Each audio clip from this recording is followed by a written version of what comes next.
Aditi is a pharmacist talking to us today from Northern Territory. I moved to Australia in 2022. But then I thought that it would be difficult for me to prepare and everything. So that's why I had a conversation with Arif sir. Like I can recall whatever basics I have forgotten. The way you taught us.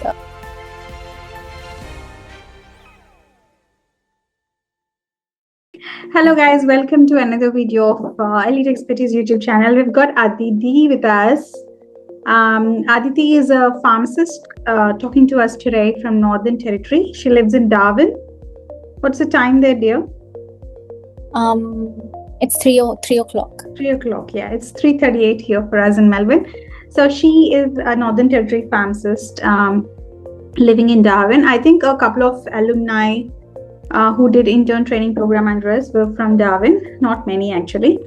And she was also a CAPS qualified student from us prior in 2024, July 2024. She cleared CAPS and then she moved to Darwin, started her internship and all that. We'll listen to her journey in her own words. Now she's a pharmacist after successfully finishing her inter-training oral and written exam conducted by APRA and APC. And then now she's a fully registered pharmacist. So Aditi, congratulations. I'm speaking to a pharmacist today. Oh, thank you so much, ma'am. Thank you so much. I'm so proud of you and your achievements. So tell us about yourself, dear. Where are you from originally? So I'm from India. I'm from north part of India. I'm from Himachal Pradesh. Okay. Yeah, so I am from Mandi, which is nearby Kullu Manali. Okay. Very beautiful place. Very beautiful place. So I'm from Himachal Pradesh, north part of India. So it's and now I'm living in NT, Northern Territory, which is the weather is exactly opposite, but I think I'm used to it now. So you're from Kullu Manali, the most beautiful place in India. Yeah, so like next to Kullu Manali, the place I am from, it's Mandi, but it's like 1 to 2 hours drive. So, but people don't know about Mandi, so that's why I think I know about Mandi. A little bit I heard. So it's very cool, right? And now you're living in Darwin, which is opposite. Actually, I'm from South State, like Hyderabad, which is very hot. And then now I'm living in Melbourne, which is cool. So trying to cope it.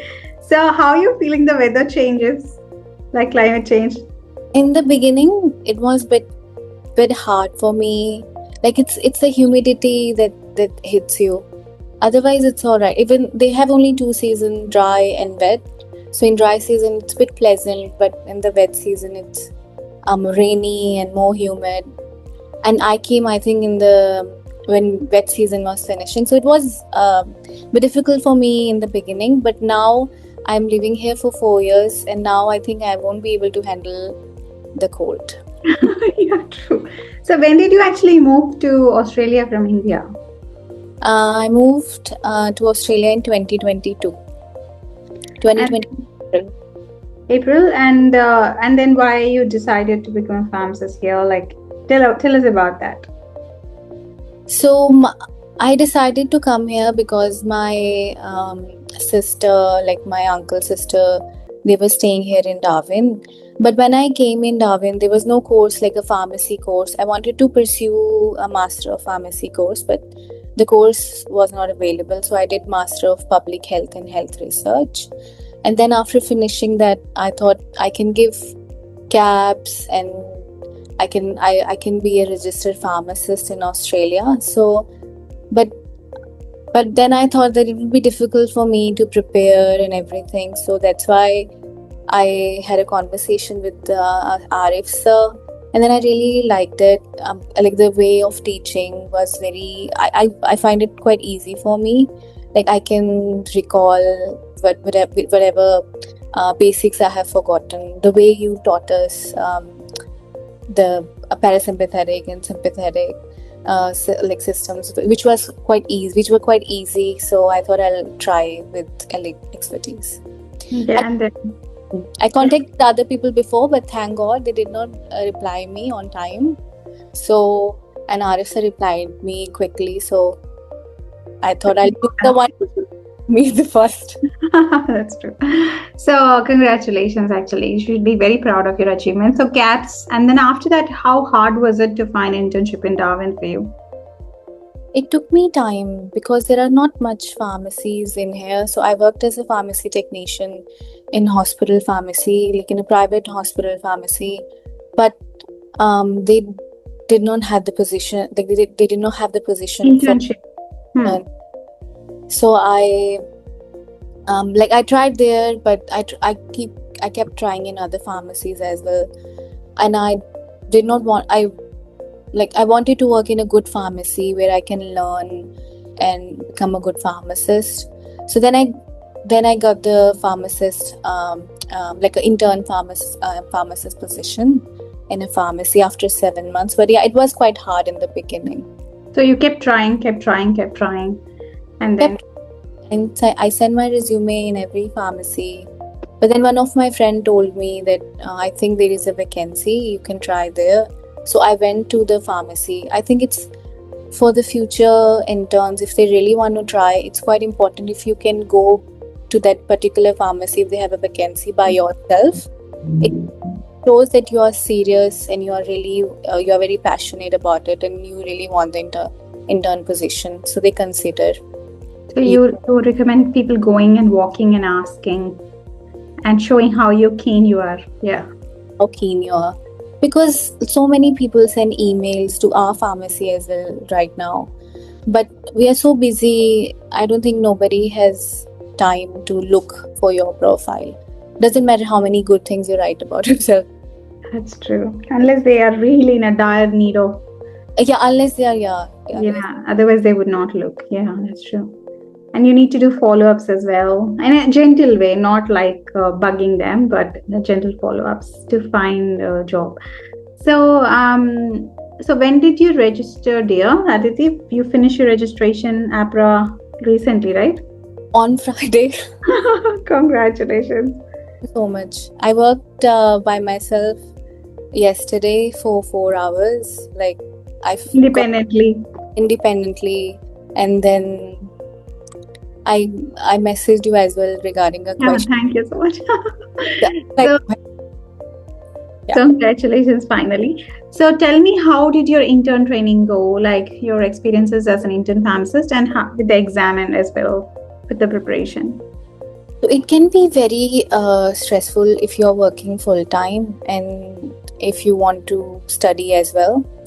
So because I was doing it with elite expertise, so it was a bit easy for me, and it's like all recorded lectures which I can hear anytime. So I used to go to the gym and I put my I used to cook, and then I am listening to your sessions and then sir's sessions. So it's very easy even if you're traveling.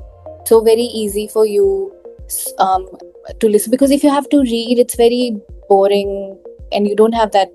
You're already tired, but the way, and as you suggested, to listen at least 3 times. So that was my goal, and that helped me a lot, especially for the oral exam and written exam as well.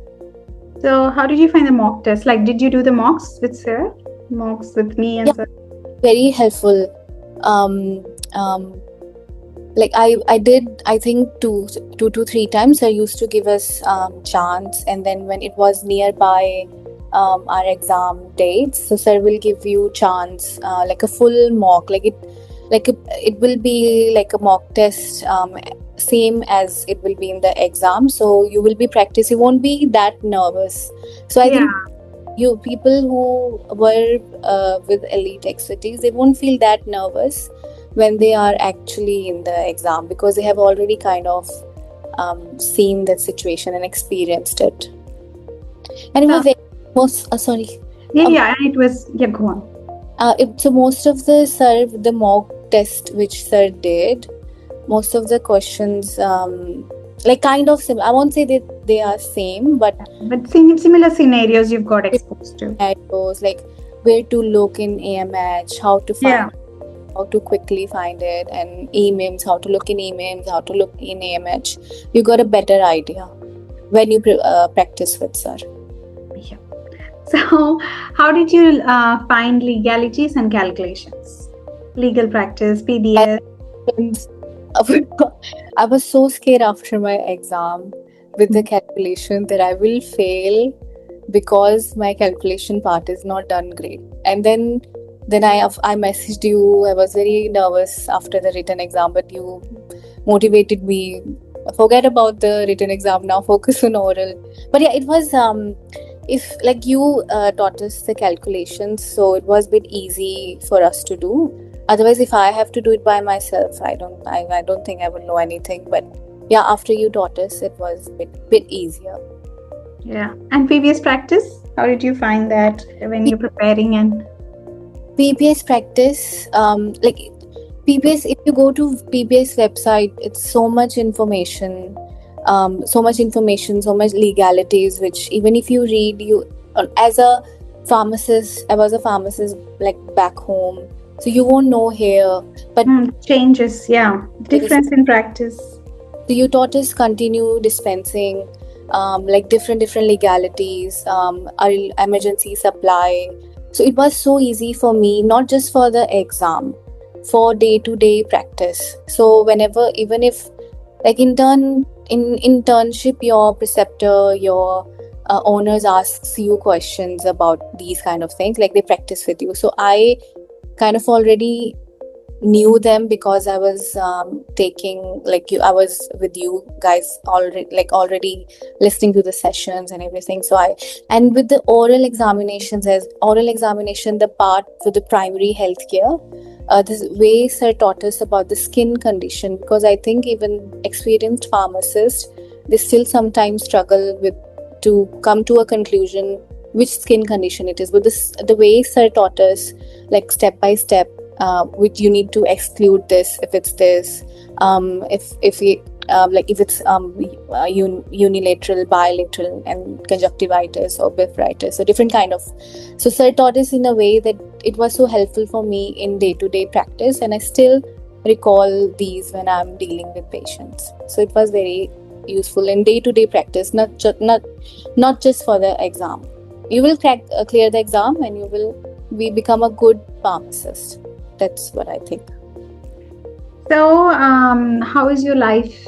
I mean, you started practicing independently, right? So, how do you feel? Very nervous. Before I was not thinking much. Like, so did you have another pharmacist with you, or just you are by yourself? By myself. That's good. That's really good. Cool. Yeah. How many technicians you got under you? One.